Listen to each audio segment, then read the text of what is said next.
Can you hear me? I can't hear you. I can't hear you at all. What's going on? I can't hear you. That's why I'm asking if you can hear me. Can I you hear see me you just now? muted you. Here we go. We back on now. All Had right, to you hear get. me now? Yeah. I That don't was know a what happened. snafu. That normally don't happen on my end. You know, my end normally Here we go. pristine. Pristine. Boy, looked at that word all week. Yeah. What's good, man? Hey, shit, man. Ain't that, man? We just got back. Couple of us went down to Busan, man. Had a for the 4th of July weekend, man. Check the beach out. Tell the Something people what different. Busan is, man. Ain't everybody been out there. Hey, it's a little city down in South Korea, man. It's like the little beach area, shopping district. If you ever been in Japan, and Shibuya is kind of like that. It reminds me of that in a way. Shibuya. See, here we go, man. No, come on, man. See, I'm about to end the whole situation. But we thinking of, man.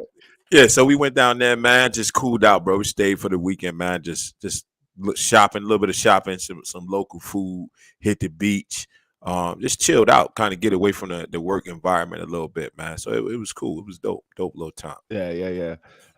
Shout out to everybody who does tune in, man. I know in the stateside, man, breaking the turn to midnight oil right now, trying to be on because I know it's late out there. So it might be an episode that everybody watch back on the back end. Wish they could have commented on, but yeah, it's all good, man. We got to be respectful around the Korea time as well. For sure. So yeah, it works out around my time. It's only 12 o'clock in the afternoon out here. So 6:15 my time. So I done got my uniform ready. I'm ready to go. You know what I'm saying? I'm already. After this, I might just go to sleep just cause.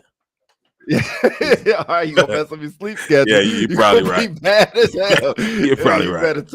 You better do some push-ups. You hit the gym yet? Since you've been back? I just got back a couple hours ago. Oh, so a couple hours ago. Okay, a couple hours ago. I got back like 4 hours ago. Oh, okay. Look, Pedro up in here. Well, she's staging out here. What's up, Pedro? How are you? Lunchtime. Lunchtime. Yeah. See, I forgot she out there. Hey, as long as we got one.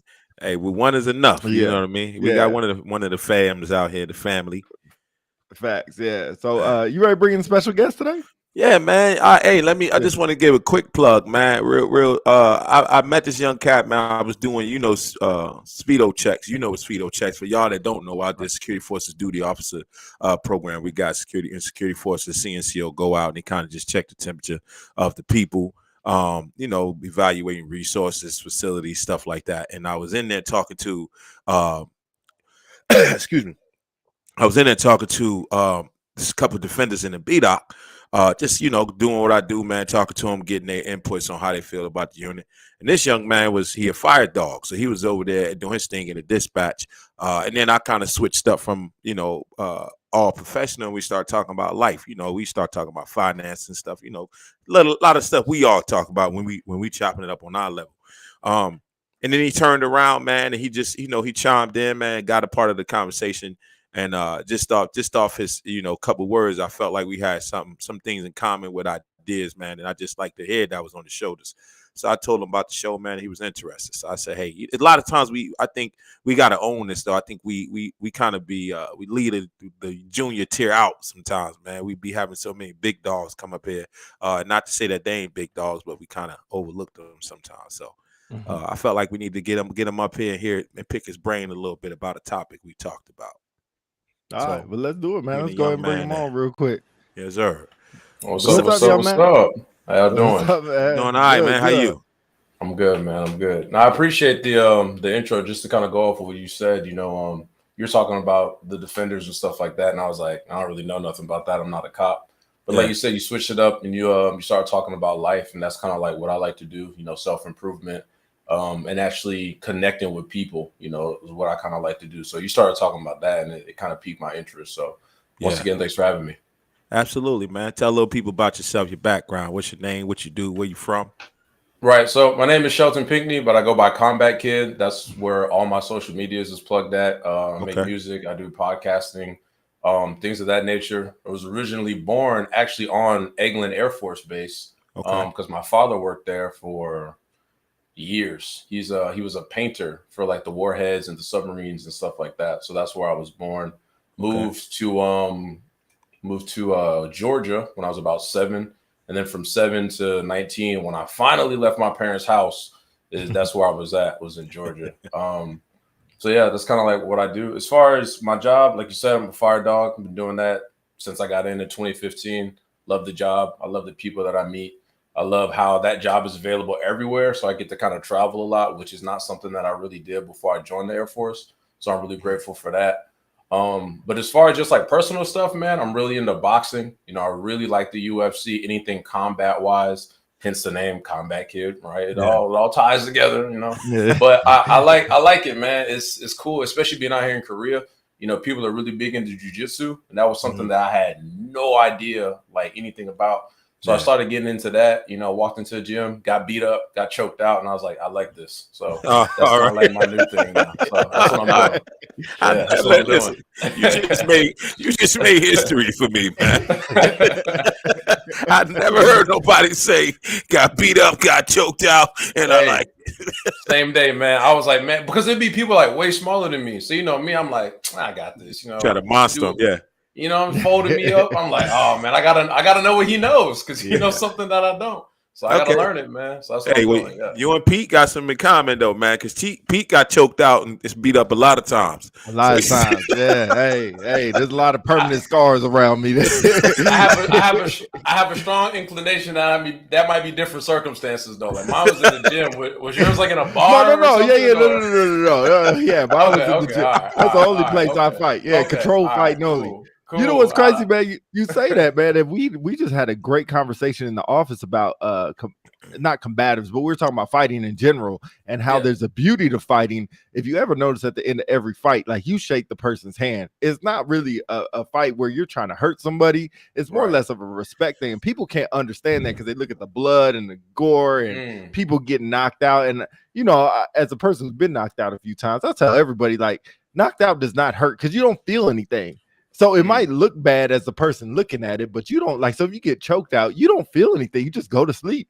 And as well as it looks bad, and you probably look, you know, some brain cells that you probably lost and that kind of thing happens in concussions is all a bad thing. But at the end of the day, it doesn't feel like anything. It just really the viewing audience looks at it, it looks bad. So I really think I wish we could bring some kind of combat stuff to the military more. Where you actually do put your hands and actually do hit people because there's a respect thing when somebody, I mean, control. Let me say control. I mean, some military branches do. Right. Yeah. I know like the Marines do pugil sticks and stuff like that. And I just learned the academy the first year you have to do boxing. That's like something you have to take. Really I didn't know that.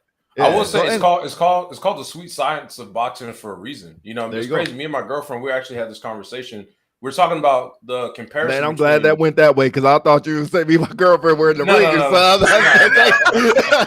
Cut the show. Shut the whole internet down. Like, well, it's been filled. Thanks for having me. You know, it's been nice. No.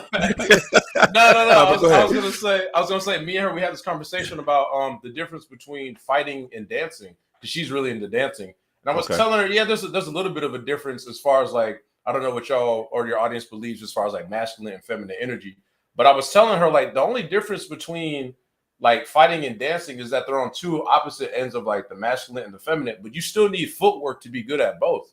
If you have a guy who's big and strong, he's just throwing a lot of punches in like a boxing sense, but his footwork is trash, he's going to get eaten alive by a guy who knows how to move and cut angles and stuff like that.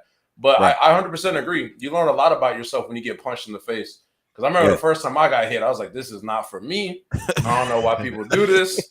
But, you know, I have a really strong father in my life who was like, you don't quit once you start something. So I had to keep going, and eventually I got good at it. So that's good stuff, man. Yeah. Hey, man, this may sound bad, but it probably is a lot more people that should have got. They never been punched in the face. So that's why they act the way they act.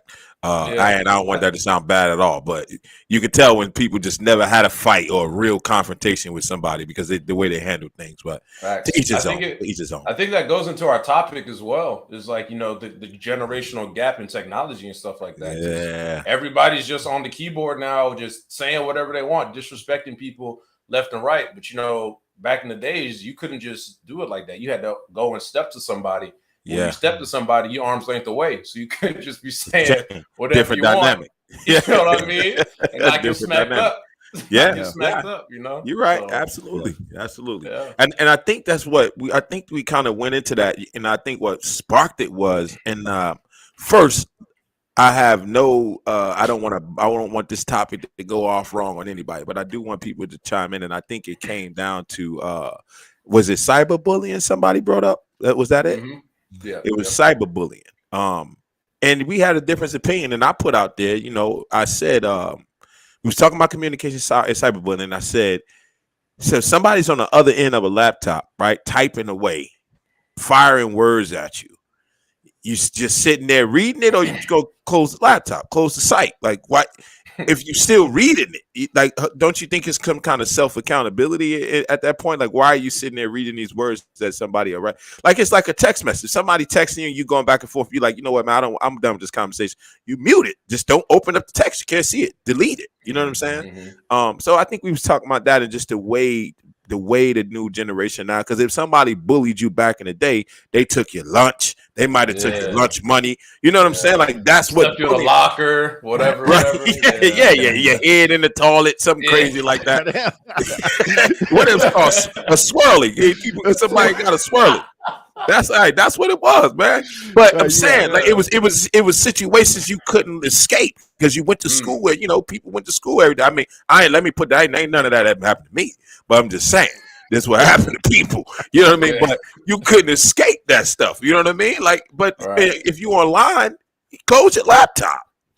You know, I mean, that's just my opinion, but not to take nothing from it, because I know some of these cyberbullying situations have went way too far. Well, unfortunately, people have lost their lives. But moving forward, I'm saying to people, somebody using their words, I mean, don't give them the energy. You know what I'm saying? That's how I feel about it. But I think the reason why it's so prevalent now in this generation, though, is because we live our lives by the internet, by our phones. You know, sometimes even myself, one of the first things I would do when I woke up was check my phone, you know, to see who was checking for me. Like, I would wake up, check my phone before I get anything else done in the day. I'm looking on my phone first thing. And I think a lot of people kind of still live their life like that. So when you live in like this, I guess like this attention economy, you can do something foolish and get eyes on you and then make money from it. You know what I mean? So I think now when the whole cyberbullying thing started, it was like people put so much value in things that aren't even real, like a text message. Like you said, you can delete a text message. You can close your laptop, and then these things kind of go away, out of sight, out of mind. Right. You know, principle kind of kicks in. But I think that's why it's such a big deal.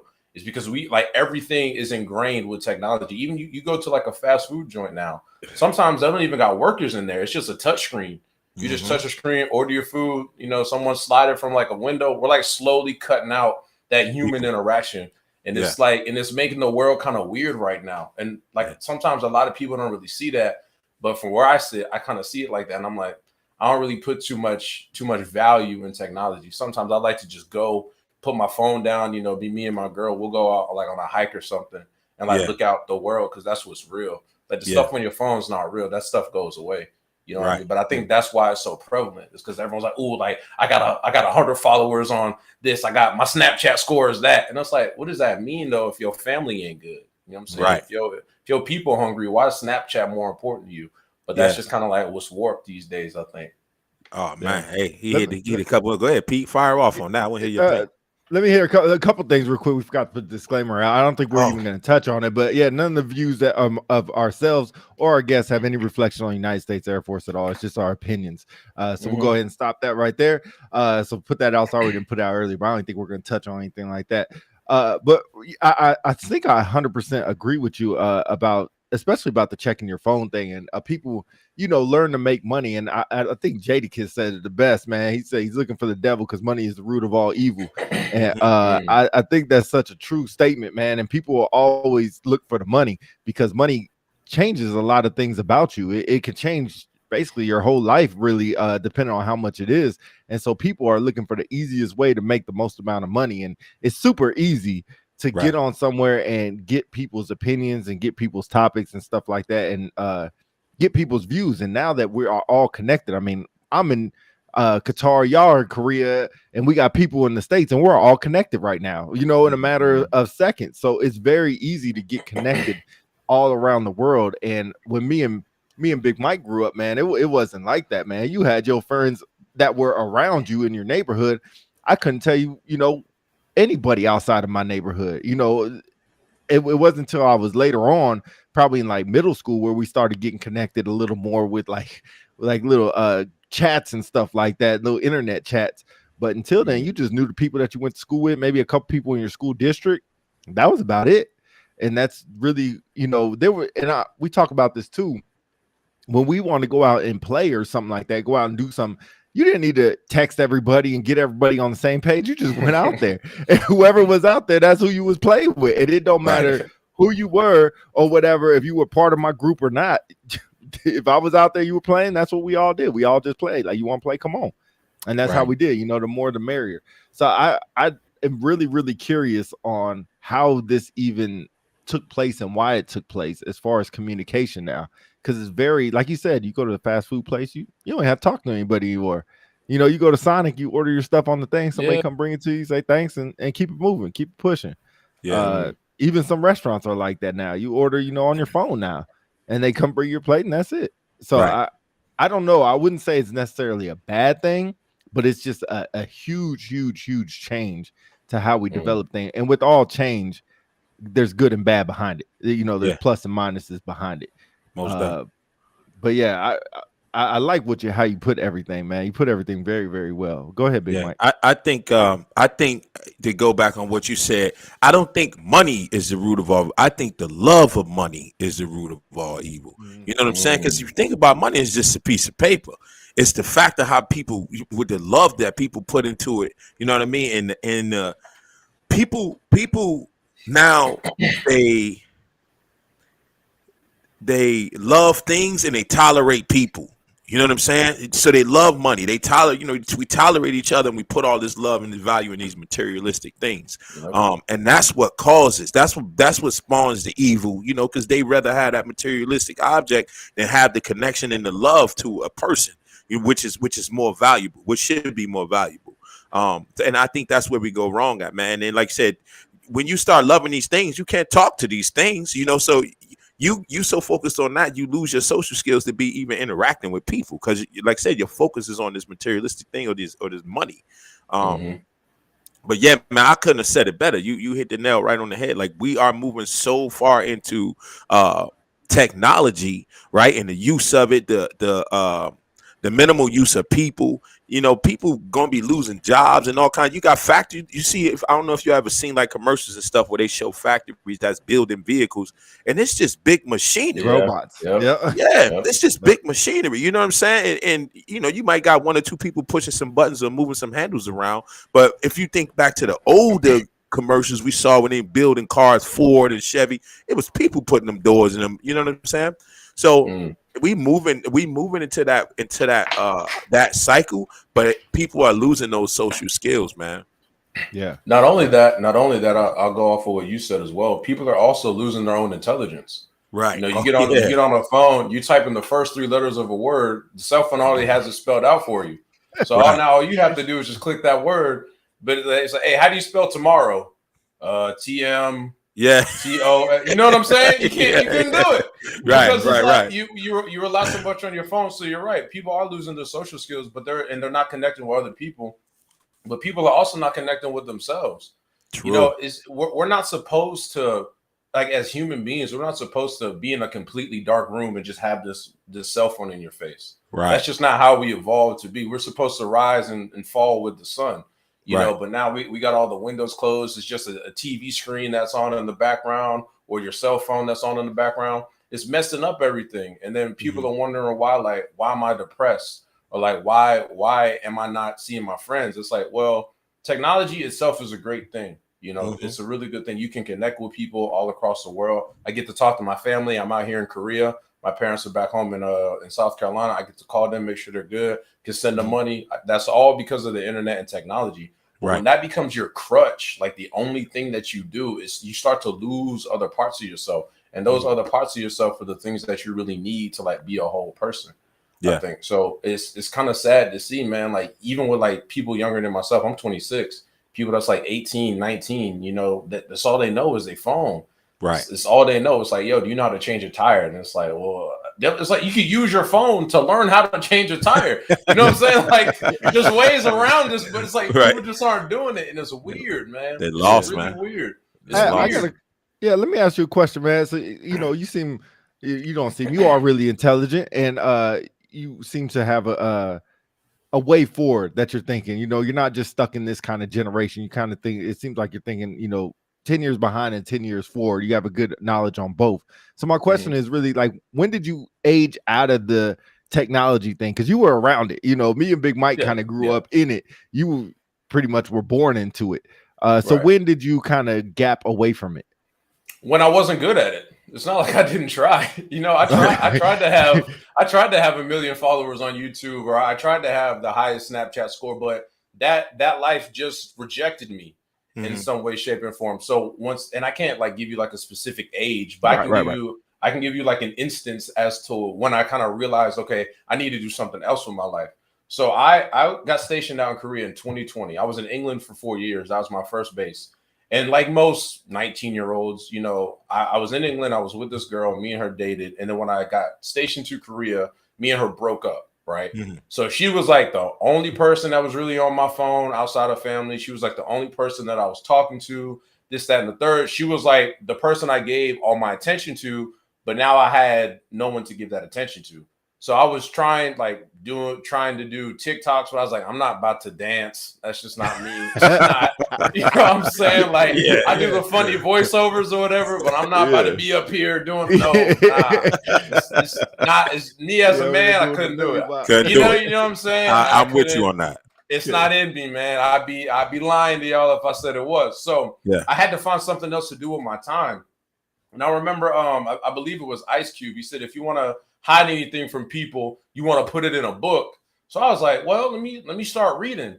And when I tried to start reading, I would get through like half a page, and my mind would just go somewhere completely else. And I was like, why can't I focus? Like I didn't even notice like that my focus was gone. Like I couldn't focus on things. And I was like, that's weird. Like that shouldn't be like that. So then I started to read. Again, I was on YouTube. I looked at like self-improvement. There's a plethora of YouTubers out there that talk about self-improvement. One in particular, his name's Hamza. Another one's Elliot Holst. These are guys that I look up to where I'm like, okay, they figured out something that I don't know. So I want to see if I can kind of close that gap, right? This is all in 2020. So this is like, before the bug kicked off and before the Air Force said we couldn't go at all these places. So I was kind of already moving towards that. Right. Then all these things kicked off, and we're stuck in the dorm room. So I'm like, all right, cool, perfect. Now I have nothing but time. You know what I'm saying? Can't go nowhere. Right. Can't see nothing. My biggest distraction is women. I'm 26. You know what I'm saying? So my biggest distraction is women. So I was like, I can't even do that. So now I gotta find something else to do with my time. So after I kind of got a hang of reading, I got a hold of journaling. And when I started journaling, that's what really kind of broke me out of the age of technology, because now I had something else to do first thing in the morning. I'm not up and on my phone. My phone, if you can kind of see my room, obviously my bed is here. My phone stays over here off camera. So my phone's all the way over there. So now when my alarm goes off, I have to get up out of my bed to turn it off. Yep. Now I'm up. My feet are already on the ground. You know what I'm saying? That's already, check mark number 1 of the day. So I'm good. Now I got my journal right in the way of all the other things that I'm going to do. So I have to now, since it's already here, I have to journal. So long story short, I just started putting other habits in the way of my phone. It's not like I don't check my phone. You know what I mean? But I put other things in the way, like, okay, journal, meditate, eat breakfast. And then while I'm eating breakfast and my coffee is brewing, then I can check my phone. But I would have to have all these other things in place first before I got to that final step of checking my phone. Because if I did it, and I would try it as well, like there would be days where I was like, you know what, whatever, I'm just going to check my phone. And I would be like, I guess, focused on what my life was like when I did that. And the flow of the day just wasn't as good because I didn't have that sense of accomplishment of like, okay, I actually did something. Like I didn't go to the gym first thing in the morning. I didn't journal, you know what I'm saying? I didn't call my mom. And it's like, okay, so this is what my life is like when I check my phone first. I got to have other things in place that will kind of like change my trajectory to like a better position. So that's kind of what I started doing. But yeah, when I was 13, 14, I wanted to have, the big thing was Vine at the time. I wanted to have all the Vine followers and all these things. I was doing, you know what I'm saying? Doing stupid stuff, getting in trouble. I was like, yeah, because I want that. But that just wasn't in my deck of cards for good reason, I think. And once I kind of figured that out, it kind of led me down the path that I'm on now by like self-improvement and stuff like that. And I think that's why I was kind of like so keen when I heard you talk about it in B-Doc, because you don't really hear that a lot from like senior NCOs, especially not out here in Korea. It's just like work, drink, and that's all you get. It's no between. So we was like life and improvement. I was like, okay, like I can get with that. Yeah, I can get with that. I appreciate that, man. And I think I noticed it too, man. Like I had a really good squad, back at Luke when me and Pete was at the same location, and we made it a habit of just talking to each other, right? We made it a habit. We would sit in our session for lunch or breakfast, and then they go from finances to awards to taking care of troops, or how you lead versus how I lead. And just kind of bounce ideas off of each other, because you need that circle, right? Because I can think I know everything, everything there is to know about being the leader or bringing people up, but there's always more than one way to skin a cat, right? So if I'm filling my tool belt with tools from the people that I trust, or that's to the left or the right of me, now I can tackle more problems than just the ones that's within that tunnel vision that I had. So I noticed that, man. I noticed even sitting in our settings, it was really. But what, Pete? Maybe like 2 or 3 masters. It was 2 or 3 of us, and then we had a couple techs. But there wasn't no staffs. There wasn't no airmen. And not intentionally, but we just had a different schedule. The dynamic was just different.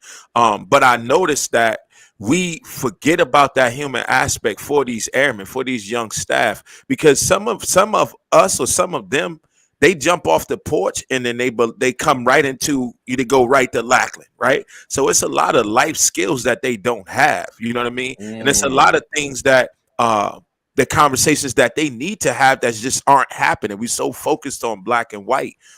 So when I knew when I come, I get a kick out of that, man. My wife would tell people all the time, you should have been a lawyer. Like you always going back and forth. Fact. Yeah, fact. But bro, if listen to you, man, I'm gonna be honest with you, man. If first sergeant always been one of my goals, right? And if I can make that happen before it's time for me to punch this Air Force ticket, that's what I'm gonna do. And it's mainly because I just want to be able to focus 100% on people without the distractions, right? And not to say that my job is not like that, but there's other things that I have to do, right? Outside of focusing on people and taking care of people. But I like to engage in conversations, things that like your mindset, man. I admire you. I admire you for the simple fact that you being, in between 20 and 30 years old, but you can speak like you speak. You had the knowledge. You was able to look at the damage that the utilization of technology can have and adjust to where you can get your focus back, right? Because I'm not going to lie to you. I've noticed that within myself, right? To pick up a book and start reading is like, man, I'm distracted, right? Yeah. Or new guidance come out and I'm trying to read it. And I like, to be honest with you, I have to like totally lock myself in a quiet room when it came to studying for promotion or studying for, 7-level upgrade. I had to remove myself from everything in order to focus. And I'm glad that you noticed that early. And I would ask you to continue to share that, especially down low, a little bit below you, because a lot of them don't see it. It's get up, go to work, come home, and then lock into this video game for 5 hours, and your brains, you know what I mean? So it's not healthy. It's really not healthy. Go ahead, P. I will say, like, everybody grows at a different rate. You know what I mean? So you're 26 and you're trying to preach to people that are 18, 19, and they might not get, you might get 1 or 2 that will, but hopefully by the time they're 26, so I think it's hard when we do talk to people, because I know Big Mike, me and him talk about it a lot. When we talk to people, it's like, man, we're really trying to help, and all we're doing is A, giving our opinion, and B, we're really trying to help. But when people don't get it or don't understand it, it's very, very, very, very frustrating.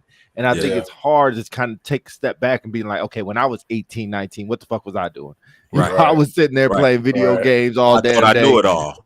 Exactly. I also think though you have to put it in a way. You have to meet people where they are. You know what I mean? Your audience. Like, exactly. They talk about that. We talk Air Force stuff, right? They talk about that in the Tony and Quill. You got to know your audience and what's your purpose. So if I'm talking to somebody who is younger than me, I'm going to package the message differently in a way that they're going to understand it. Like me, I'm a nerd. I watch a lot of anime. And if I know that that's something that they have in common, I'll give it to them in that kind of way. Right. They can kind of connect the dots themselves, even if they don't get it. Because I had people talk to me. My dad always talks to me. Hey, Shel, stay focused. I notice you're posting stuff. You're getting distracted. Me and my dad won't talk for like 2 weeks. Not because we have a weird relationship, just because, life. you know what I'm saying? I don't have to talk to him all the time. He don't talk to me all the time. But I know it's all love when we talk. But I know if I'm dropping the ball, my dad will call me 3, 4 in the morning. Shel, what was that you just posted? And now I got to answer to it because he holds me accountable. Though. That's dope, though, man. Exactly. He holds me accountable. So now, like after years of that, I'm like, you know what, man? I can't just be out here just posting any old thing. Right. That's gonna let's make my family name look bad, makes me look bad. Like I'm not with that. So I definitely think you got to meet people where they are. Because when I was 19, I was not this guy. At 19.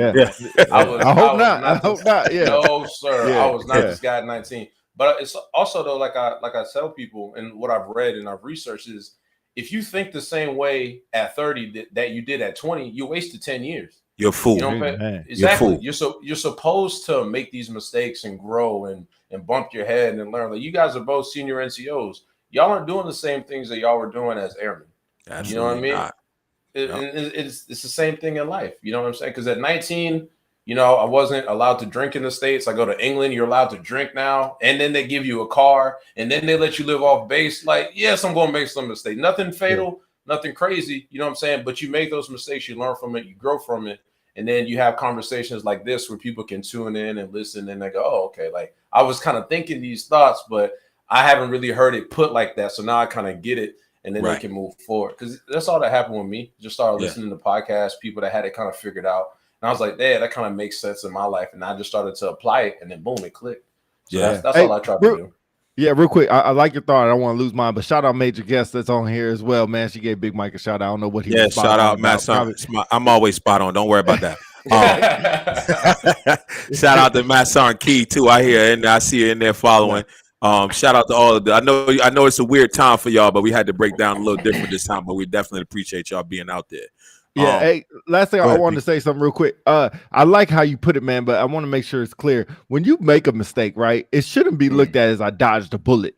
It should be looked at maybe as I dodged a bullet, but here's what I learned from it. And a lot of people forget that learn from it spot, and they just say, "Oh man, I got away with this one," and just kind of throw it off like I got away with it. It should be something like you said that you learn and you push forward and you move on and try not to make that mistake again. Or if you are in that situation, you know how to go about it differently. But a lot of people just look at it like, "Oh, they didn't catch me this time," or whatever. And so those are the ones. Those are the ones that end up being more than just a one-time mistake. You know what I'm saying? And that because they don't take a lesson from it. Those are the ones that, and I've come across plenty of, I know y'all have, you come across plenty of people like that in life. Like you really be dumbfounded to look at them. Like, what else do you got to go through to understand? Like you got what they say in definition of insanity is doing the same thing over and over, looking for a different outcome. You know what I'm saying? How many times you have to keep hitting that brick wall to understand like that is a brick, you're not getting through it, you probably need to go around it or over it. You know what I mean? But that's the thing, you make a mistake, it's okay to make mistakes. And that's why, like, for a while, when they said our world was a one mistake situation, I hated that. But a lot of us felt like that in a way because it was like, oh, you do one thing wrong and it's a wrap. Your career's shot. And it sucked that people thought like that. But then sometimes you might have seen it, and then other times it was other things in the background. Mm-hmm. But when you don't allow people to make mistakes, right, you're not helping them grow, right? Again, help them understand, recognize that mistake and say, okay, now you need to understand that you need to do something different. But if they just choose to do that same thing, then they got to hit that brick wall. But we got to allow people to make mistakes in life. Like you said, what about your dad? Like, I'm pretty sure there's times where he just kind of sat back in the background and watched and said, let me see what he Oh do. yeah. You know, if he go left, I'm gonna go over there and pick him up, you know, but hopefully he go right. But he lets you learn that, you know, because if he didn't, you wouldn't learn how to stand on your own too. Because let's be honest, 100% agree. We all have a day. You know what I'm saying? We all have a day. It's no secret to that. And if you don't let these people learn and walk their own path, be it your troops, your kids, your spouse, your brother, sister, if you don't let it happen, they're not going to learn how to survive without you overwatching everything. You know what I mean? So it's important, man. The mistakes and being able to communicate that, like, okay, yeah, you made this mistake. Now, what are you going to do next? How are you going to adjust fire, as we would say? It's important, man. Yeah. I also think that excuse me. I also think that goes back into our topic as well. Like, you know, with my father, when I was the heavy online and trying to do all these things, you know, my dad was always reminding me like of what's real. You know, he'd be like, hey, your family is what's real. You know, my dad would always say, I make money, money don't make me. Right. And that stuck with me because, you know, it's like we said, like everyone's trying to get to the dollar. Well, okay, this guy's 22 and he's a millionaire. Well, if I just, it's like, it's just like crazy. That's like how people's minds are. So like when I was kind of thinking like that, you know, 16, 17, 18, my dad was always just like, hey, that's not what's real. You know, what's real is what's right in front of you. My dad has so many sayings, man. My dad would just, because like, here's the thing, like my dad would just say something and leave you to think about it. Like, on like some, you know, ancient master type philosophical. Stuff. Philosophical. Yeah, you know what I mean? I make money, money don't make me. Then him and mom leave the house. And I'm just in the room like, what does he mean? You know what I'm saying? So my dad would just kind of give me those things and break it down for me. So that's another reason that, you know, it kind of kept me on the straight path, kept my head on right. Let me ask you a blunt question. How do you like to be? We talk about at a supervisory level. How do you like your supervisor to communicate with you? Would you rather? I know it depends on the situation, but would you rather them text you? Would you rather them pull you off to the side? Would you rather them do it in public? Private or a good or bad thing? How do you like to be communicated with? I prefer face-to-face communication, but also the baseline is respect. Right, the baseline is respect. If I made a mistake, I would expect my supervision or my leadership to come to me and be like, "Hey, this is the situation. This is where you messed up. This is what I think we should do to make sure that this mistake never happens again." Because when I have to like mentor people, like when I'm training someone up on like how to run up the pumper for like the fire engine, I'll break it down just like that. This is the situation. This is what I need you to do. These are the objectives. Go. And then if they mess up, I start with what they did good. Hey, you did all these things good. You did this one thing exceptional. So I really want you to keep that. Here's what we can work on. Here's how we work on it. And then I'll end it with something good. So then they leave that interaction feeling like, okay, Pink's not just trying to beat up on me. He actually sat down. He watched what I did. He listened to what I had to say. And then we moved on. Because at the end of the day, I might need this guy to drag me out of a fire.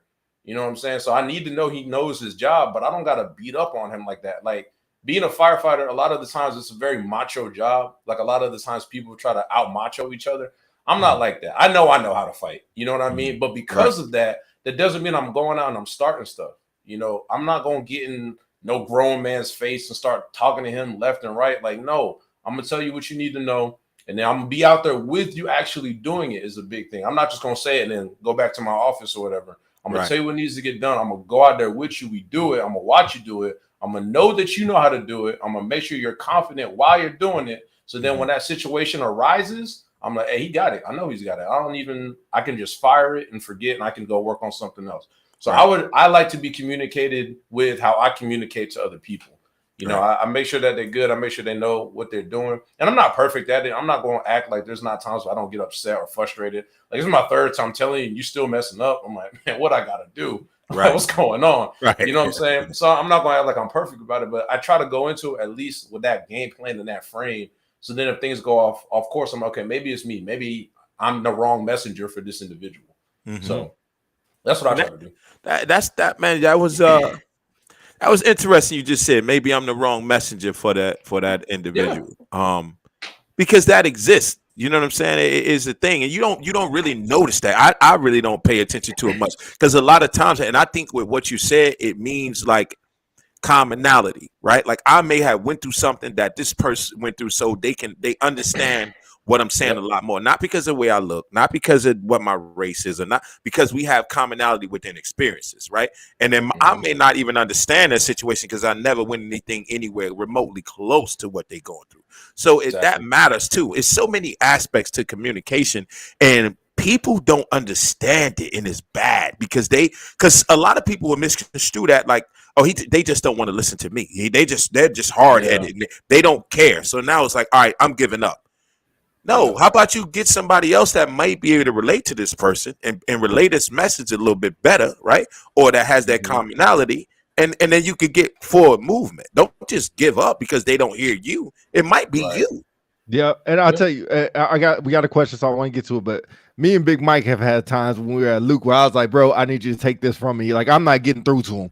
Like, I need you to help me out. You know what I mean? It'd be a lot of times where you try to find, I think of a person, I won't mention his name, but, Brown was a good friend with him. And I was like, Brown, like, he was on my flight, young staff started on my flight. And I was like, bro, I'm not getting through to him. Like, I'm trying to help him. He just don't see it. Like, I need you to talk to him. I was like, I'll shut up, but I need you to talk to him. And whatever message you say, just let me know what it is. And I'll change my message to bring that to him.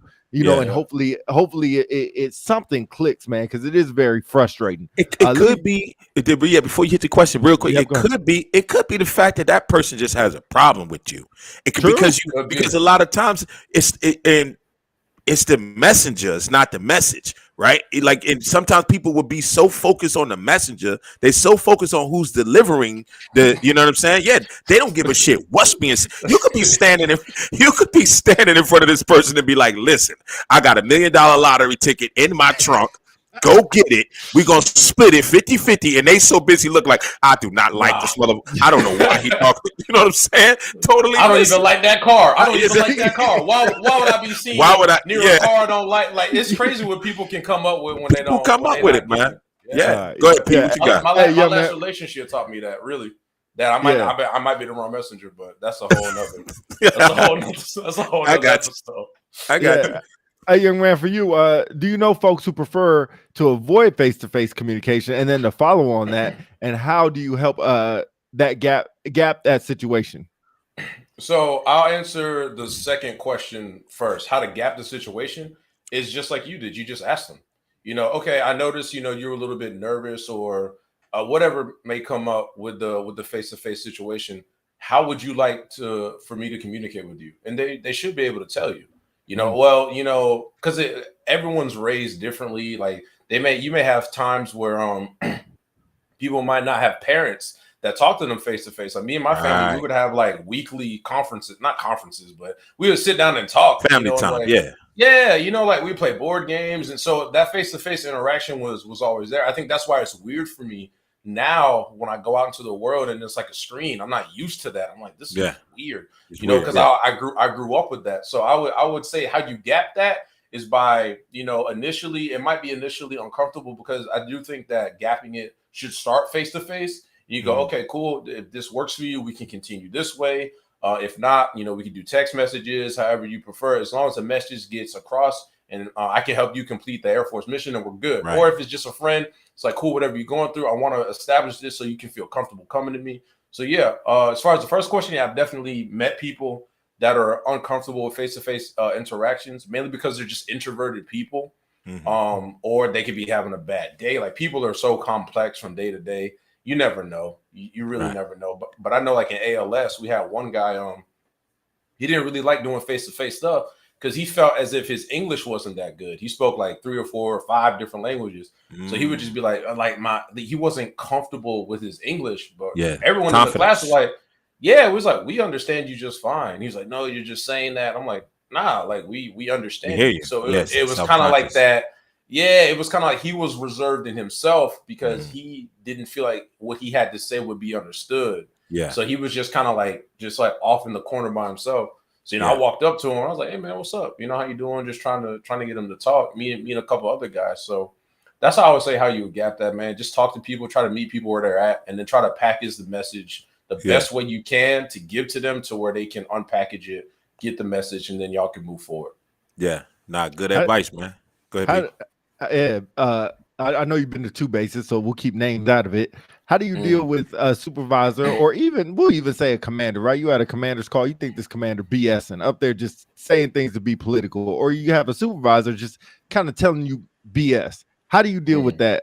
Those situations, if you ever been a part of those? Right. So I've definitely gotten in trouble with this because I don't like to be in front of somebody and feel like they're BSing me, because it's like, look, man, at the end of the day, if I take this as truth and I run with this, I'm going to run myself into a wall. Why would you want that for your people? Like now I can't trust you as a leader because you lying to the people for what? Right. For a reason. So I will say I'm not so bold that if I'm at a command, well, maybe I am, honestly.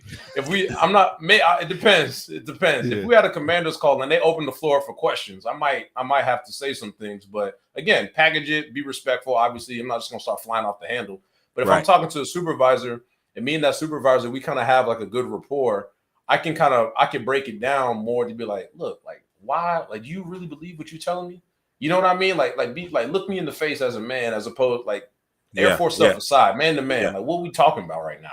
There's definitely been times where I've heard some stuff where I'm like, that doesn't add up no matter how many math classes you go to. That is not adding up. I need some, like, am I missing something? Like, what's going on?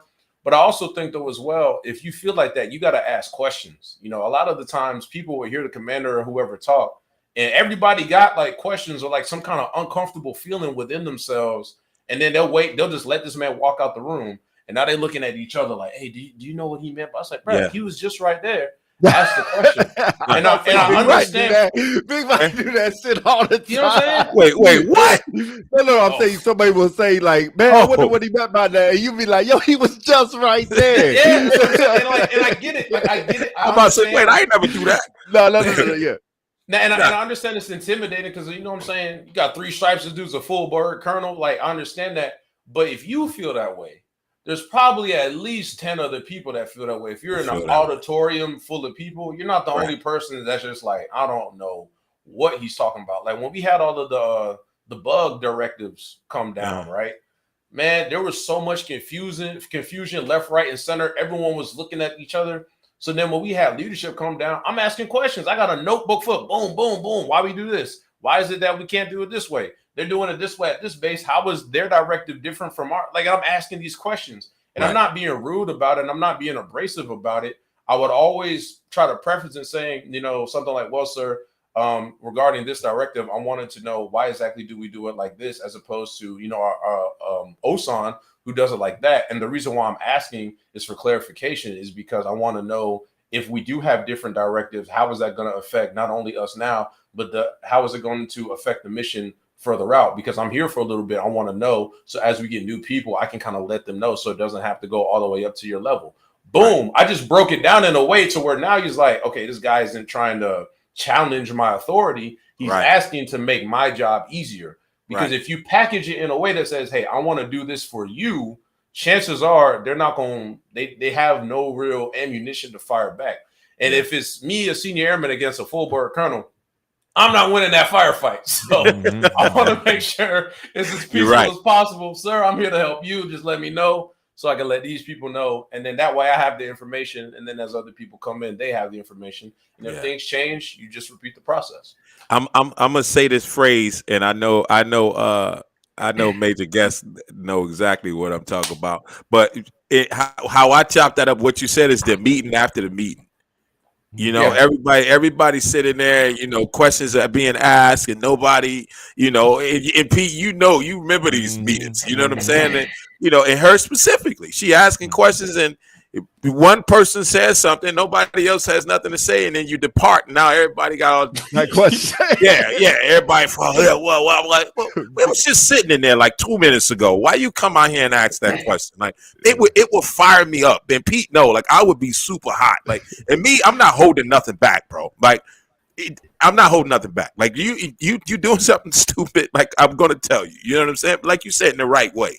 But just ask the question, because it's so many people again in that room that have the same question, but everybody don't have the same amount of confidence, and that's cool. They respect that because people come from different walks of life. But if you got something that is to say, and it's not only going to help you, it's going to help 10 to 15 to 20, possibly 100 other people, then say it. Because again, it's always more than one way to look at something, right? That's why we have teams. That's why the dynamics of building teams is important. I don't want to surround myself with everybody that thinks like me. I don't want people around me that just think like me, because we're not going anywhere, right? I want the person that's going to challenge what I'm saying, right? I want the person that's going to see things different, or that came up a different way from me, because now we could look at it from different angles and break it down, chop it up however we need to do it, and then we push forward.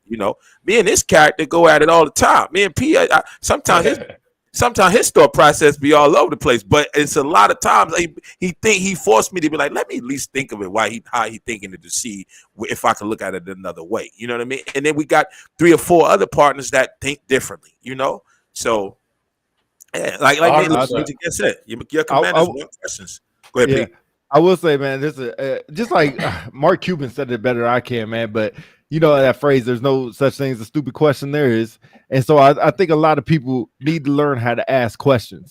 And a lot of people with communication, as we're talking about, need to learn how to ask questions. And you come across, and just like in any kind of communication, you say the wrong thing, people will focus on that one word or one phrase you said more than the whole conversation. You could have a great, elegant question, and you mess it up by throwing a cuss word in there, or you say something wrong, the whole question gets thrown out.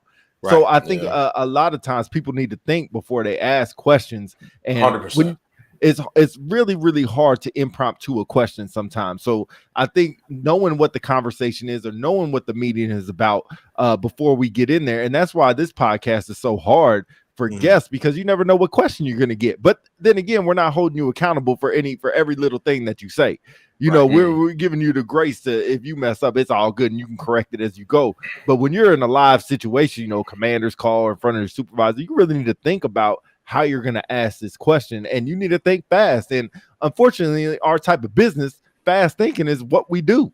You're going to have to think on the fly and change decisions. And if you can't do that in a commander's call in front of your supervisor, how the hell can you do that?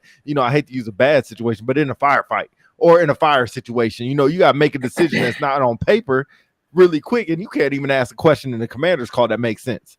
But we're expecting you to make keen decisions on the fly. It doesn't work like that. And people need to know their strengths and their weaknesses, and build and figure out how to get strong with their stuff. And how you do that is get around people who are not like you, who don't think like you. Right. Go ahead. I want to tie that back to our original point as well about like attention and focus, is because you're right. You do have to think fast. But if you start, I've noticed with myself, and I don't know I'm not a neuroscientist or nothing like that, but I know like when you start focusing and you start training the muscles in your brain that deal with focus, it becomes so much easier to think on the fly or come up with like logical solutions that is going to get everybody, home safe and stuff like that, So when you're not as distracted and you're more locked in and you're more focused, that situation that comes, because life happens to everybody, you know what I'm saying? Life punches everybody in the mouth equally and unequally, you know what I'm saying?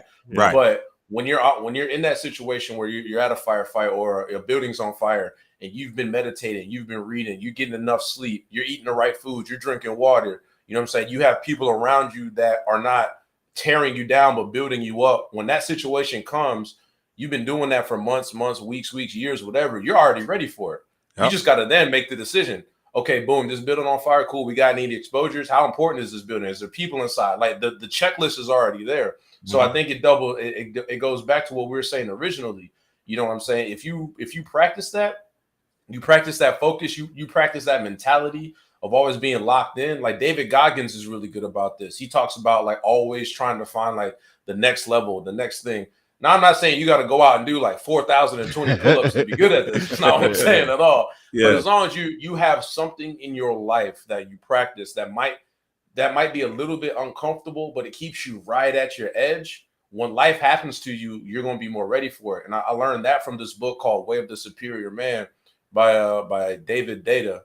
And he talks about these things. And he talks about, living right on your edge and stuff like that. So I think if you're living right on your edge, you're in a commander's call. Commander's like, hey, do you have any questions? You might feel like that initial nervousness, but if you just go and you just jump You just start talking. Okay, people might laugh, whatever. You accept that, but you still get the question out. And if that commander, those commanders they've been doing the thing longer than I've even been alive. They're gonna work with you like, well, could you clarify, or what do you exactly mean? And then they can get to the meat of the question. Yeah. Then boom, you got a good question. He can answer it. You can sit down, whatever the case may be, and you go on about your day. And I think the people that really laugh or might just be like, man, I'm glad that's not me up there, is because they had the same question, but they didn't have the courage to actually stand up in front of all these people and ask it.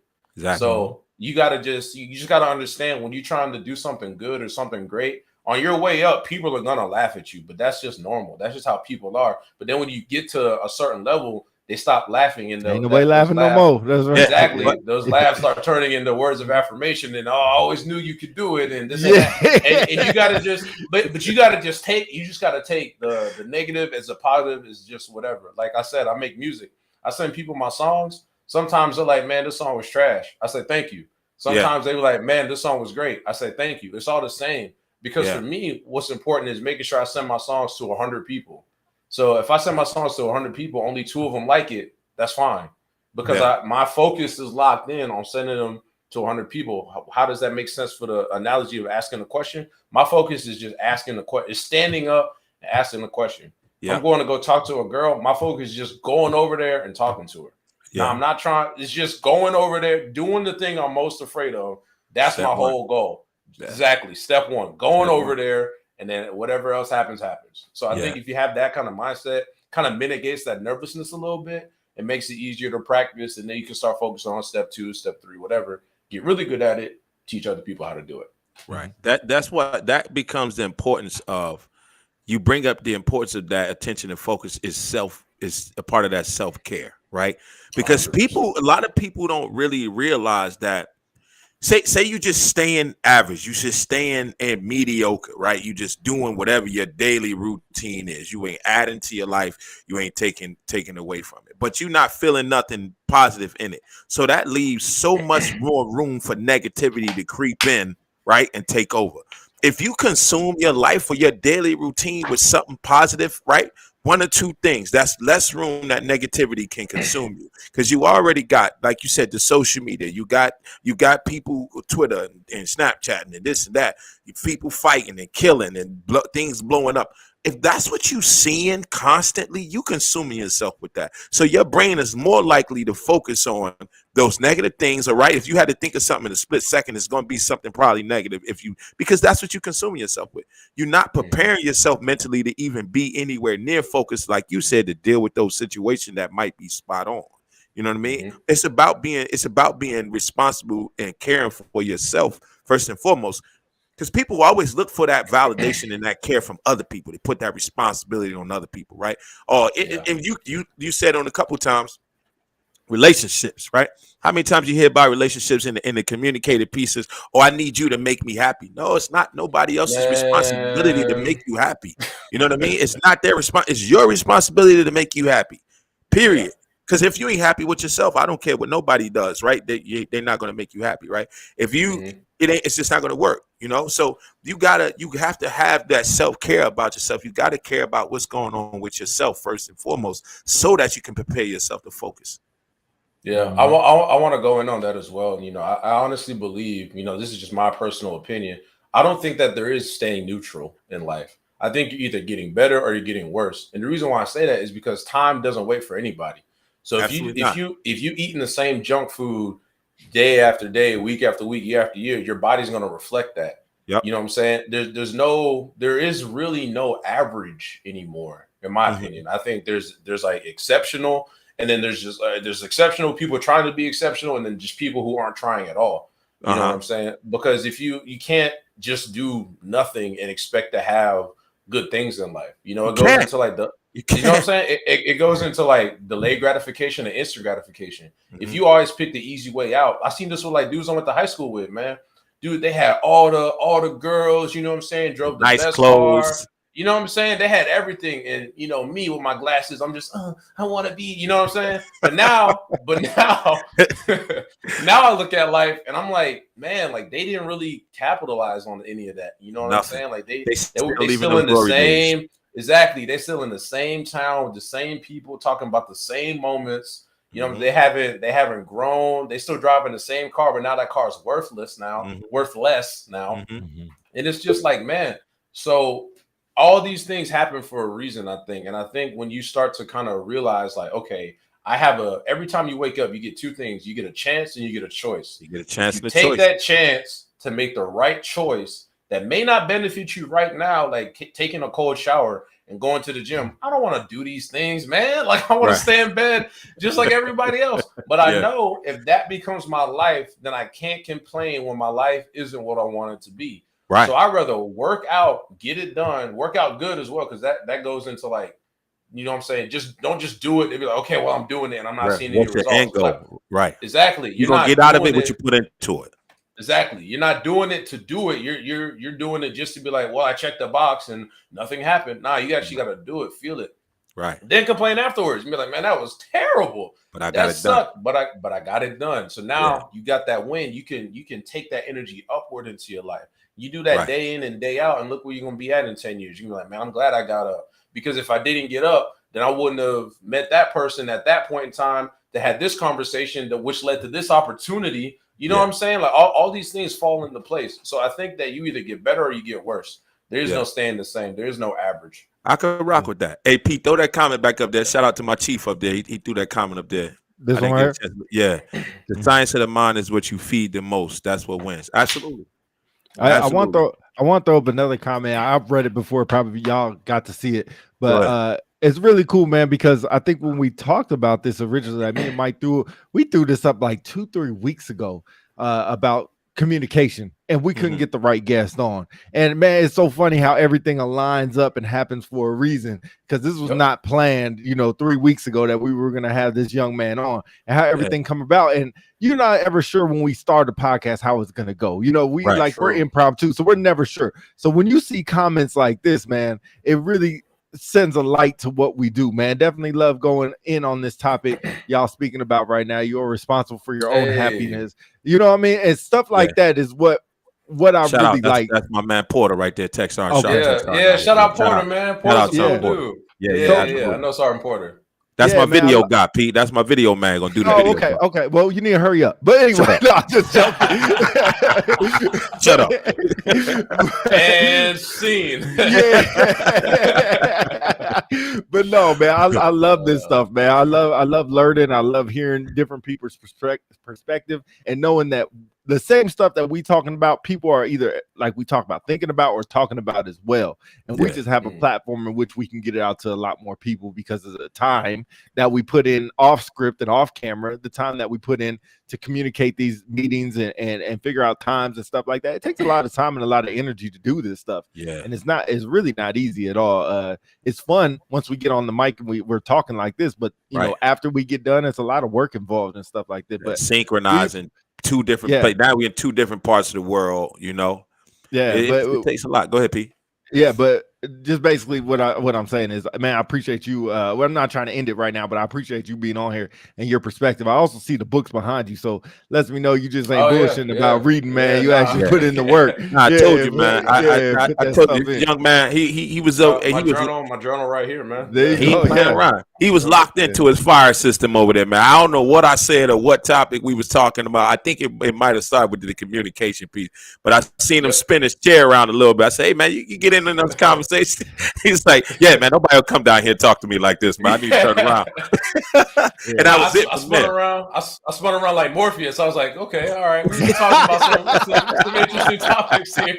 I want to get in on this for sure. Yeah. I appreciate it, man. But it was good conversation, man. You know, but I just heard the way he was speaking. You know what I'm saying? I told you, I said, hey, we talked about this communication show. I think I got the right dude, you know, and you know, spot on, man.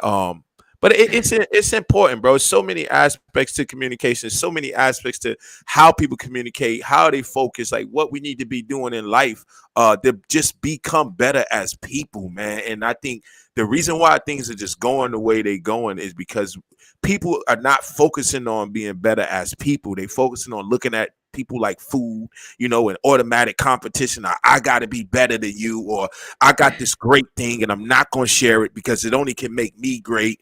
But the thing is, if I got people to the left or the right of me and I'm the only one eating, right? Because I feel like we got this big journey we need to be traveling on.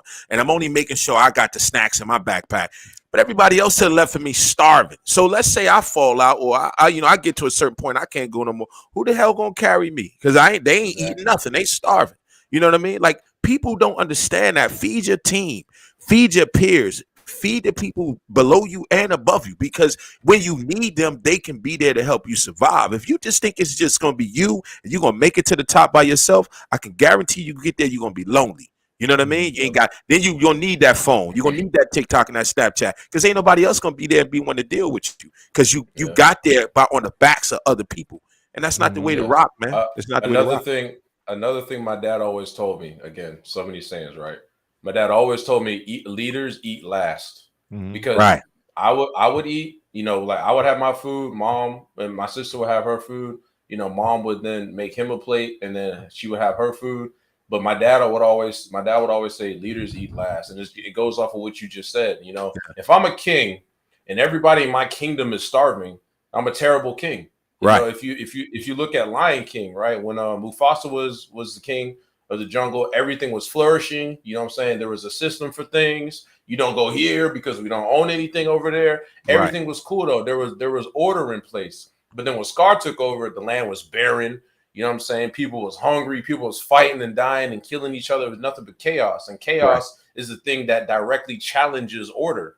You know what I mean? So I think it's exactly like you said. If you're in any leadership position, not only of other people, but we're all leaders of our own lives and our own selves, you have to make sure that you're getting around people and making sure that these people are good, because there's going to come a time where life hits you in the face, hits you in the chest, and you're going to stumble back. It happens to all of us. Yeah. You're going to need those people. You're going to need that support system. And if every interaction they've had with you is negative, they're going to be like, why would I help this guy? Like, this person, like, why would I do that? But if they're like, hey, I know you a good dude, don't even worry about it. Like, if you need some money, cool, I got you, whatever the case may be. And that's like, cool, I appreciate that. And then you're going about your business and you know that you return that favor. So it's 100% like that, man. Yeah. Leaders Eat Last is an infamous book by Simon Sinek. I'm not sure if you know who that is, but if you get some time, look him up on YouTube, man. He has some really interesting leadership thoughts. His name is Simon Sinek. Yeah, really, really good leadership dude, man. He hasn't came out with stuff in a while, but he's really, really, really, really good. He still is, but really, really good.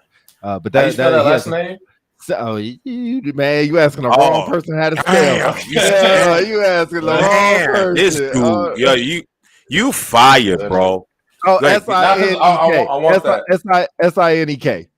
Yeah. You asking the wrong person how to spell anything, bro.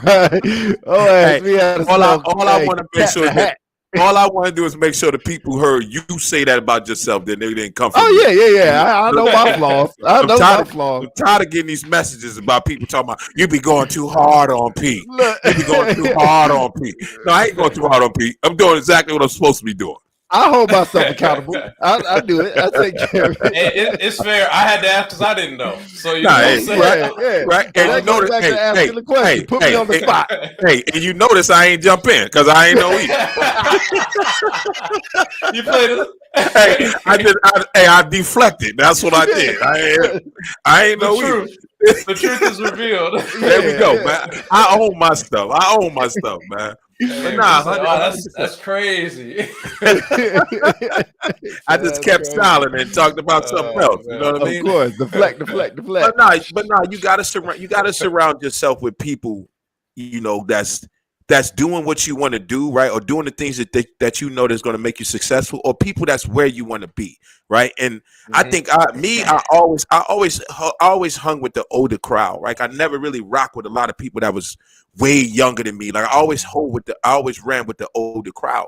And then even coming in and getting in my career, a lot of my circle, even be honest with you, staff and techs, a lot of my mentors was masters and above. And that's not to take away from nobody that was on my level, but I seen you know, my vision was that is where I want to be. Like my goal is to be there. So I focused on them. You know what I mean? And I said I didn't leave nobody behind because I made sure I took care of people. But those people that I constantly kept in my pocket, in my hip pocket, was at that level because they were where I wanted to be.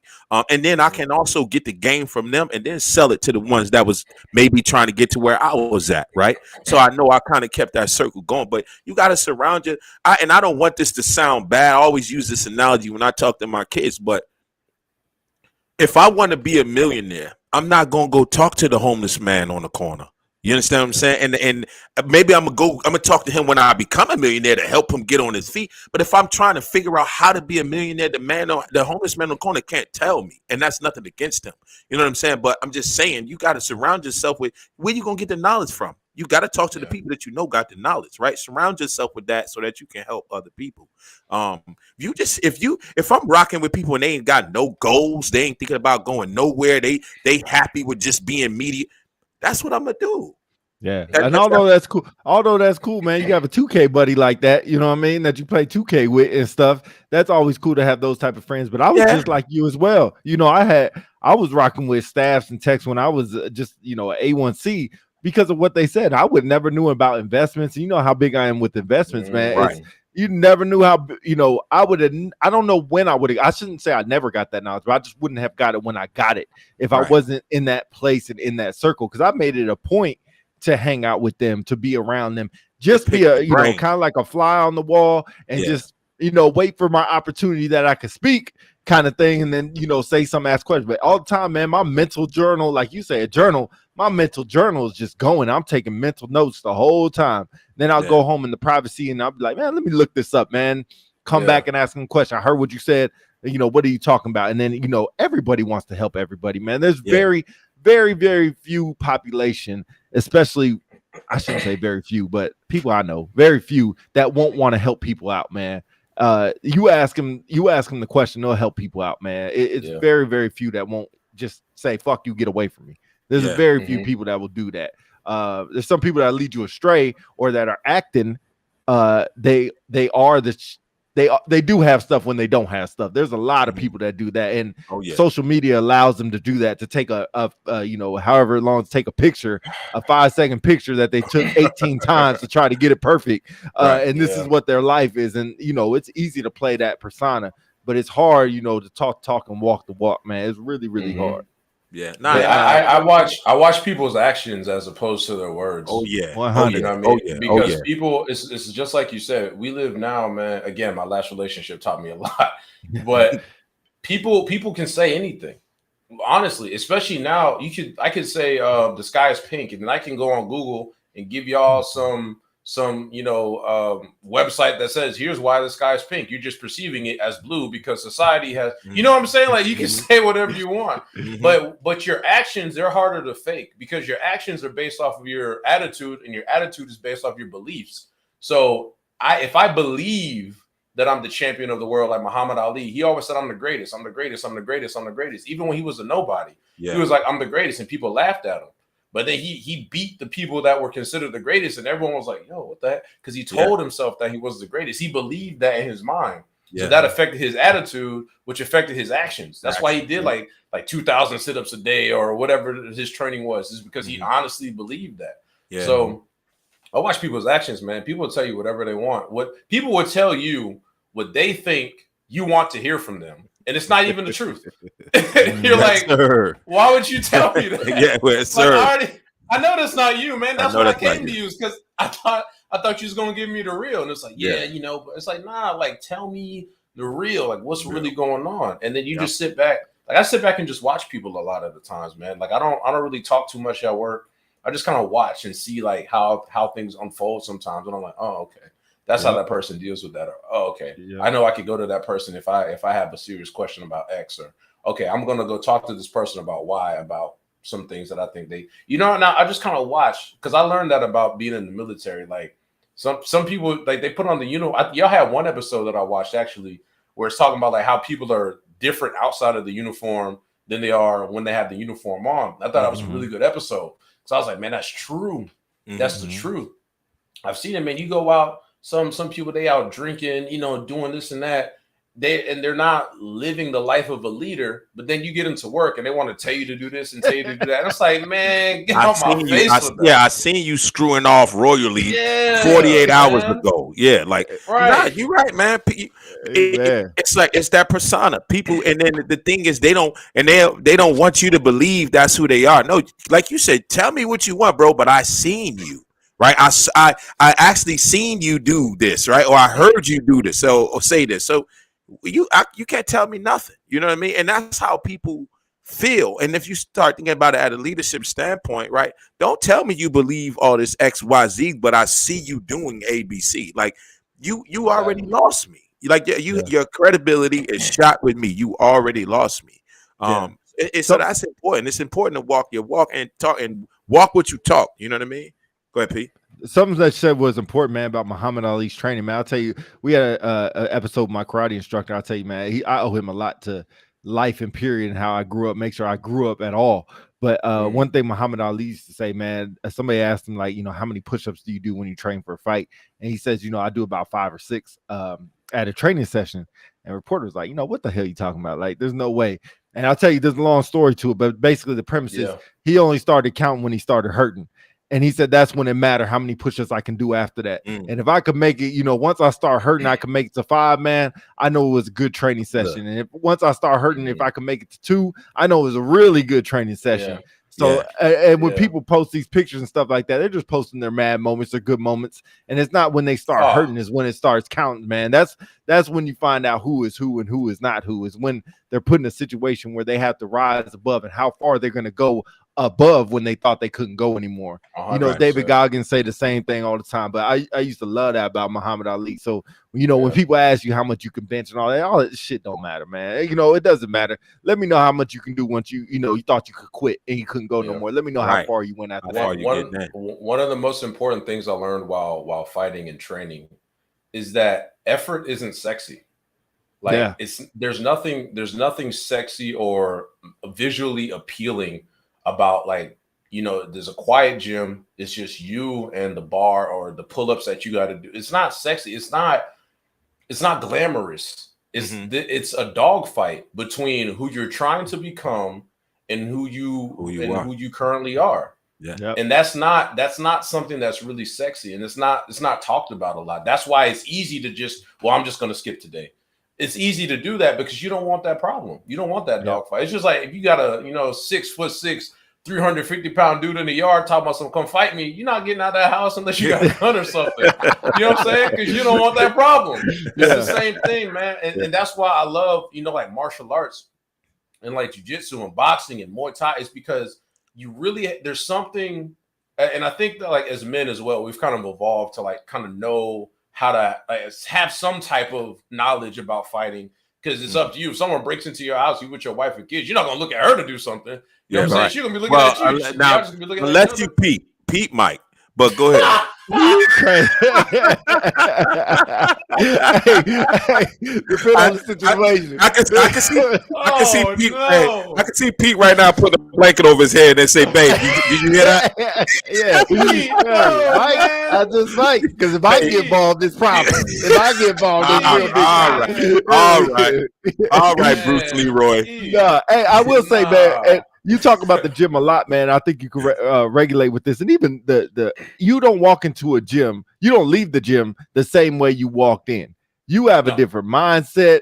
Something has changed in that 2 hour, 1 hour, 45-minute workout that you will leave different than how you walked in. And most of the time, it's a good thing. Sometimes they just talk about fatigue. If you go in there and do what you set out to do. Right. And that's one thing, he knows about, jiu-jitsu and about martial arts, man. You go against somebody, bro. You're not walking in there the same way you came out, or you're not coming out the same way you walked in, man. You mentally, you're changed. Physically, you're changed. Emotionally, you're changed. There's a change to when you leave, and it's usually, hopefully, it's for the good. Yeah, and you can tell that it's for the good when you come back, if you come back, and if you don't come back. Right. I think what kind of facilitates that change in that mindset is, like, I have like 2 different ways that I look at it, right? I have like the CEO way of looking at it, and then I have like the worker way of looking at it. And I want to break that down really quick because I think that can add some value, and I think y'all will understand like where I'm coming from. So when I'm in like the CEO mindset, that's when I'm journaling, I'm meditating. That's when I'm setting this frame out of what I'm going to do. Right. So like this week, I got 1,000 push-ups in 10 miles. Right. I've been doing like 500 push-ups a day. I've been finally getting where I can do it in like 22 minutes. And I do 25 push-ups within the minute, and then I'll rest the rest of the minute, and then I'll do it again. So I'm able to get at like the fastest I got it was like 22 something. So I'm like, okay, cool. I want to try to get 21 something, and then 20. Then once I get to 20, bump it up to 525, fail, and then go back up. And then the 10 miles, I hate running, but I want to do that. But so while I'm in the CEO mindset, I'm setting all these things up. I'm like, okay, this is how I'm going to do it. I'm breaking it down. When I'm in the worker mindset, the worker doesn't get to challenge the CEO. I don't get to go, okay, well, I ran 7 miles. That's enough. No, I don't get to do that because I'm the worker. I'm supposed to do work. And if there is a time where I do miss a goal, I write down why that is, and I write down how to nix that mistake to where it won't happen again. Like when I first started dating my girlfriend, I was spending so much time with her, I wasn't working out with her. I wasn't working out. So then I was like, okay, well, I'm not going to stop working out just because I'm with a girl now and I don't want to leave her, but I will if it comes to me having to choose between like me working out and staying on my grind, staying focused on my purpose as opposed to being with her. So I broke this down to her, and then I was like, cool, we're just going to have to work out together. And now that's what we do. We work out together. So like when I'm doing my push-ups, she's doing like her squats or her sit-ups or whatever she's doing. And we have it structured out to where we have a set time for working out. And then once that's done, we can go out and do, the cute couple stuff. Exactly. Yeah. But I had to get that structured down because I know within myself, if I don't, again, the CEO has already set the standard for what the company is going to do. So when you have that mindset going into the gym, it's hard to get distracted because you know the mountain that you have to climb. Yeah. Okay, I know I got 25 push-ups every minute on the minute until I get to 500. It's hard to get distracted with that, especially if you got a timer, especially if you're writing it down every time. It's hard to let other thoughts kind of penetrate that, especially when it starts getting tough, when you want to quit, because then all the things start playing back in your head. Well, I'm doing this rep because they said I couldn't. Well, I'm doing this rep for the time they made fun of me. I'm doing this rep because I just watched David Goggins do 4,000 pull-ups. This man can do 4,000 pull-ups, but I can't do another 25 push-ups. I'm not going out like that. You know what I'm saying? There's all these things that are playing back in your head. Next thing you know, you've done the 500 push-ups. And it's just like you said, you leave that gym like feeling better about yourself. Like, man, I didn't feel like getting up. I didn't want to go to the gym, but not only did I go to the gym, I went to the gym and I crushed my workout. I feel good. I've been eating good. My sleep is good. You know what I'm saying? My family's good. I'm going to go, you know what I'm saying? Everything just spirals upwards. And then you can kind of lay down that day knowing like, okay, I did everything I said I was going to do. I'm going to get some good rest, get some good sleep so I can go and do it again tomorrow. Yeah. And then you do that for time and your life is going to be good. Whatever you decide to do, you're going to have a good life. Setting goals, man. You setting goals, man. And it's such a lost art with a lot of people, man. They keep talking about what they want to be. Like you go back to that, right? Yeah, in a few years, I'm gonna be this. I'm gonna have $1 million. I'm gonna buy this many properties. But what did you do today that got you closer to that end goal, right? Because if all you did was tell people that's what you was gonna do, and then tomorrow you just told people again, you ain't never gonna get there. Not at this pace. You know what I'm saying? You got that dream. Right, you have that idea, you have that goal, right, and then you put those actions into all of that and make it happen. All of that without the action is just that goals, dreams, ideas. That's it. You just going in a circle. Don't tell me what you're going to be, and I don't see you making no moves towards getting towards that. It's empty. It's just an empty promise, right? It's just empty words. Mm-hmm. Means nothing. I think the thing that connects the dreams to the actions, and David Goggins talks about this in his book, Can't Hurt Me. He says, if you just ask the question, what if? Once you start asking yourself that question, okay, because at first I was like, man, I can't do 500 push-ups. But then I was like, okay, what if I can? How would I do it? And now your brain starts coming up with a plan. You're like, okay, I can't do 500 straight, but I can do 25. How long would it take me to do that? I can do that in a minute. Okay, if I do that in every minute on the minute, I should be able to get it. And now you have a plan. Making that so plan. Now, instead of this big grandiose thing that's like, the 6'6", 300-pound dude in your yard, it's 5'4", 100-pound dudes in your yard, but there's 30 of them. It's like, man, you can knock them out all day. You know what I'm saying? You give me a go-kart and a golf club, I'll be done in 7 minutes. You're good with that. You know what I'm saying? But You got to break it down. You got to break it down, and then you got to do the steps. And it's like, okay, cool, I can do this, and you feel good about yourself. Right. Right. Yeah. Nah, man, you're 100% right, man.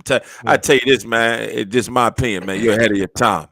I tell you that you're ahead of your time. It's people that have been on this earth as long as me and Pete, and they ain't got half the thought process you have right now, man. So you're ahead of your time. And what I will say to you is pay that forward, right? All the ones that behind you that's not, and I know I talk a lot of smack about gamers and nothing against them. You know what I'm saying? But if that's what you're going to do to be a millionaire, then let that be your craft, right? Perfect that.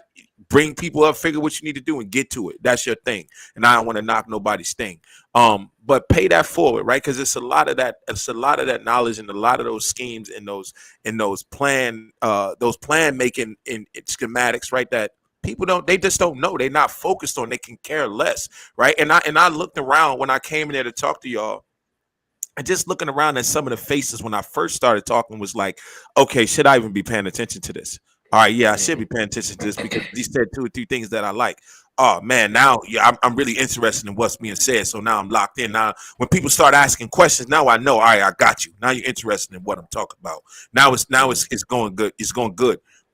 But people don't always engage and don't have that mind frame, man. I'm telling you, like I said, it's Pete. No, like it's people that have been on this earth as long as we have doing this Air Force thing for 18 years that don't have that mindset, man. So that's why I told you I admire you to be at the age you are, thinking like you thinking. You know, that's the mentality of somebody that's going to be great, 100% in my opinion, man.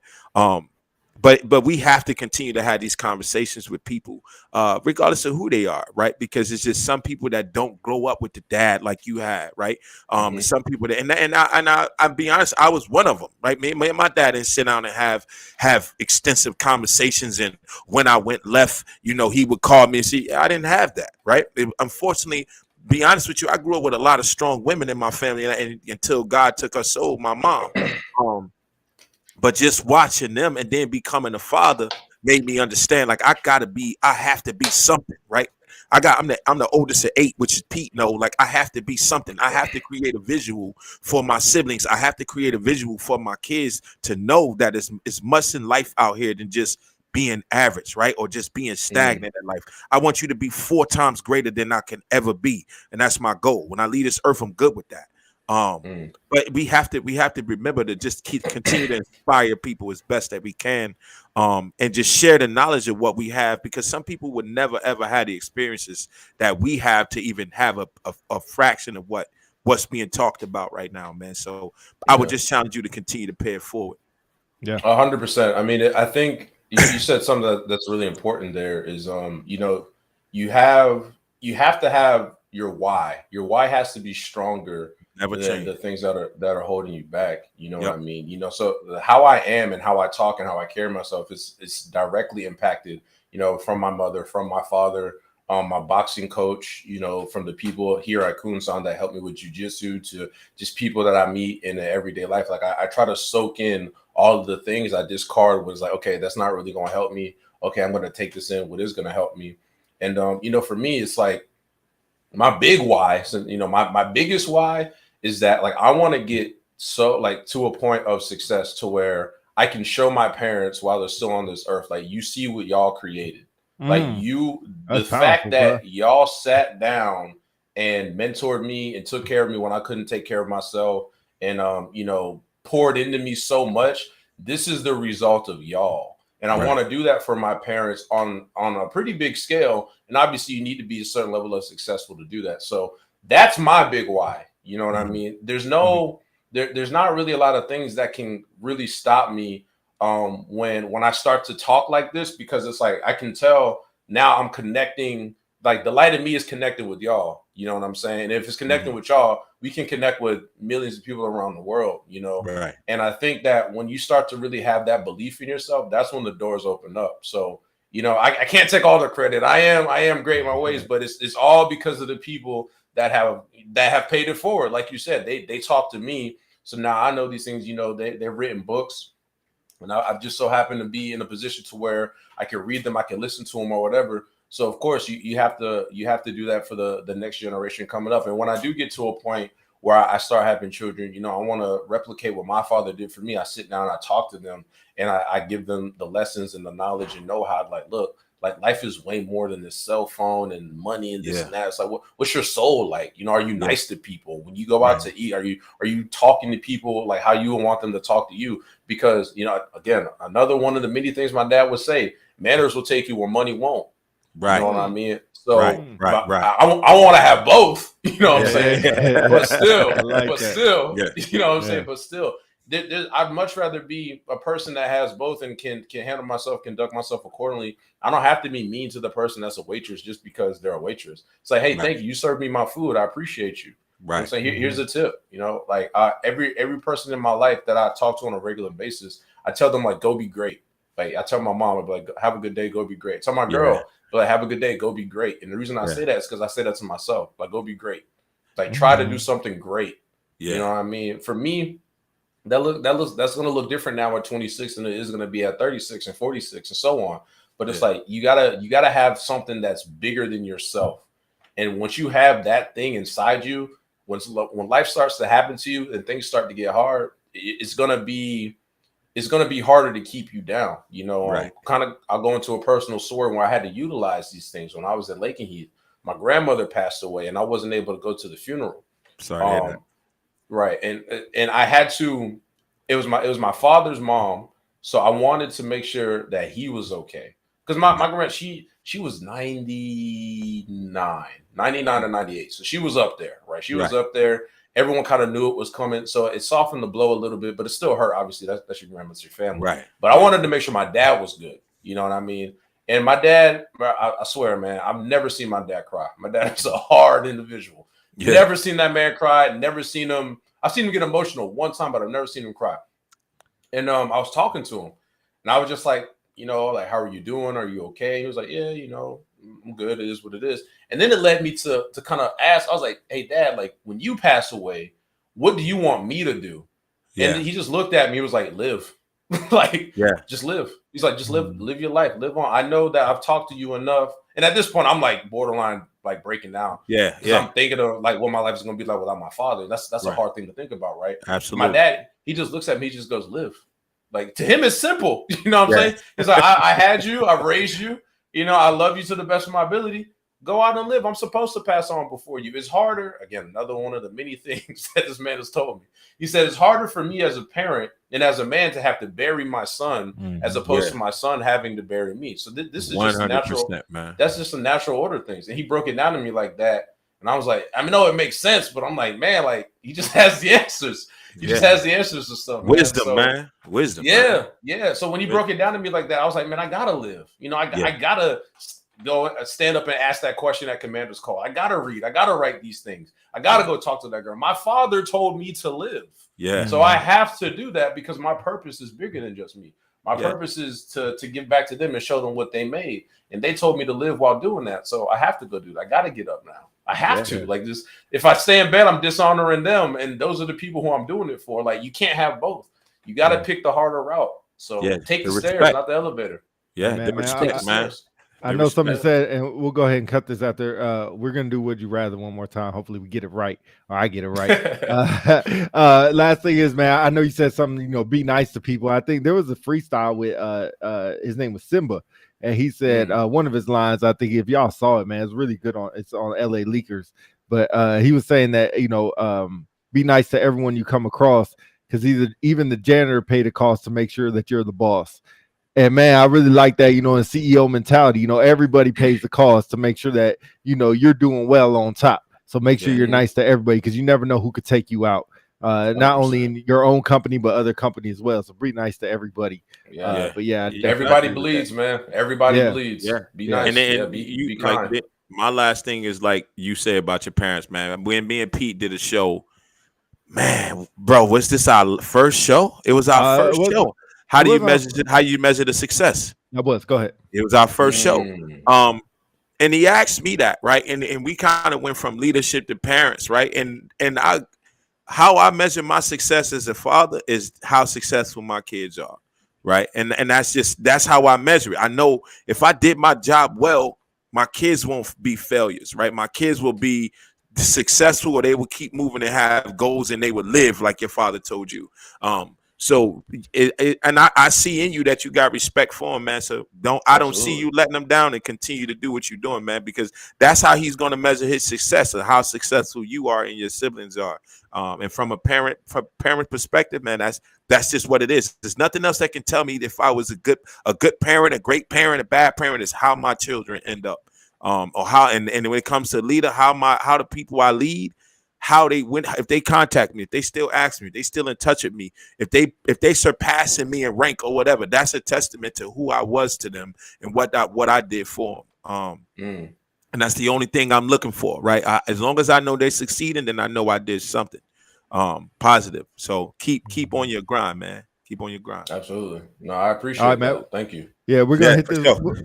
We're going to try to hit this Would You Rather. Hopefully it goes a lot better than it did last time. I think last time was successful, but we'll make it better success. So basically, Would You Rather questions, either answer, it doesn't matter right or wrong. Just try to get to know you a little better, how your mindset is. So we'll start we'll start one. Would you rather be poor and at a job that you love, or be rich at a job that you hate? I would rather be poor at a job that I love. And the reason why I say that is because even if I hate the job, not dislike, slightly hate, if I hate the job, that money's not going to fill the gap for me, honestly. Yeah. I mean, even if I love the job, if I love the job and the money's just not there, I might still find another job to make money depending on life situation and stuff. But me right now, I'd much rather be where I love. Like, okay, I like it here. Cool, I'm going to build myself up. So all right, you gotta be quicker with these answers, man. You gotta be quick, rapid fire type things. All right, the man got things on his brain, man. Yeah. Would you rather have your flight delayed by 8 hours or lose your luggage? Flight delay. I can wait. I'll read. I don't want to lose my stuff, man. My laptop, all my music is gone. No. I'll wait. Would you rather go without TV or junk food for the rest of your life? TV. I rarely watch TV now. It's easy.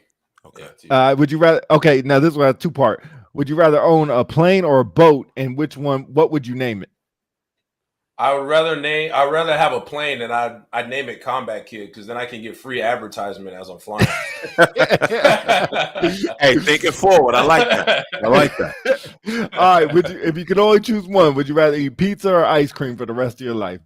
Pizza. For sure. Ice cream kind of hurts my teeth. That's the only reason why. They're both good, but yeah, pizza.